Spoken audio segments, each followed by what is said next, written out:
कहानी सच्चाई का बल। बहुत समय पहले एक छोटे से गांव में एक युवक रहता था जिसका नाम अर्जुन था। अर्जुन बहुत ही मेहनती और ईमानदार व्यक्ति था। वह अपने परिवार का पालन पोषण करने के लिए दिन रात काम करता था। उसकी एक विशेषता यह थी कि वह हमेशा सत्य बोलता था, चाहे परिस्थितियां कैसी भी हों। उसके स्वभाव के कारण गांव वाले उसे बहुत सम्मान देते थे।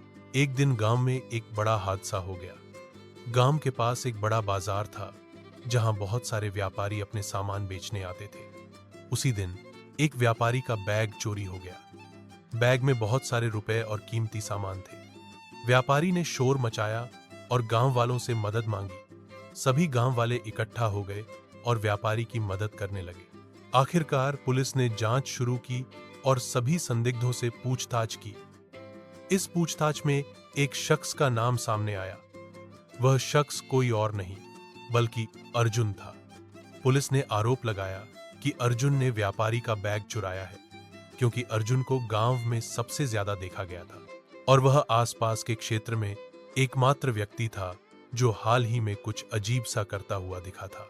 अर्जुन को यह आरोप बहुत अप्रत्याशित लगा, क्योंकि उसने कभी किसी का कुछ नहीं चुराया था। लेकिन अब उसकी बात पर कोई विश्वास करने के लिए तैयार नहीं था। गांव के लोग भी उसके खिलाफ हो गए थे और सबने उसे चोरी का दोषी मान लिया। अर्जुन को बहुत दुख हुआ, लेकिन उसने निर्णय लिया कि वह कभी भी सच्चाई से मुंह नहीं मोड़ेगा। उसने अपनी पूरी ईमानदारी से कह दिया, मैंने कुछ नहीं चुराया है, यह आरोप मुझ पर गलत लगाया गया है। लेकिन कोई उसकी बात नहीं सुन रहा था। पुलिस ने उसे गिरफ्तार कर लिया और अदालत में पेश किया। मामले की सुनवाई शुरू हुई और अर्जुन को बचाने के लिए किसी ने कोई पहल नहीं की। गांव वालों में से कोई भी उसका साथ देने को तैयार नहीं था, क्योंकि वे सब उसकी चुप्पी और आत्मविश्वास को समझ नहीं पा रहे थे। अर्जुन की स्थिति बहुत कठिन हो गई थी, लेकिन उसने हार नहीं मानी। उसने अदालत में कहा, सच्चाई एक दिन सामने आएगी और तब लोग मुझे समझेंगे। मैं हमेशा सच बोलता हूं और इस बार भी मैं सच बोल रहा हूं। अर्जुन की बातों का कोई असर नहीं हुआ। अदालत ने फैसला सुनाया कि अर्जुन को दोषी ठहराया जाए और उसे 1 साल के लिए कारावास की सजा दी जाए। अर्जुन ने यह सजा स्वीकार की, क्योंकि उसे पूरा यकीन था कि एक दिन सच्चाई सामने आएगी। अब कहानी में एक मोड़ आता है।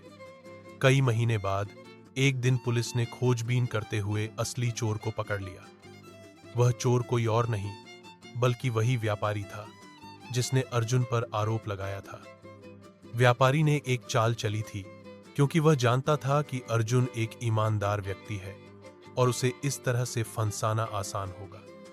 व्यापारी ने अर्जुन के खिलाफ साजिश रची थी ताकि वह अपने काले धंधे को छुपा सके। जब यह सच्चाई सामने आई तो गांव वाले और अदालत सब हैरान रह गए। अर्जुन को तुरंत रिहा कर दिया गया और उसे सम्मानित किया गया। व्यापारी को उसकी धोखाधड़ी के लिए सजा दी गई। गांव वाले अब अर्जुन की सच्चाई को समझ चुके थे। वे सभी उसे सच्चाई और ईमानदारी का प्रतीक मानने लगे। अर्जुन ने किसी से बदला नहीं लिया, बल्कि उसने सभी को यह सिखाया कि सच्चाई और ईमानदारी का बल कभी भी कमजोर नहीं पड़ता। उसने यह साबित कर दिया कि सच बोलने का फल हमेशा अच्छा होता है, भले ही वह समय लगे। उसके साथ खड़े रहने वाले लोग अब उससे प्रेरित होकर सच्चाई के मार्ग पर चलने लगे।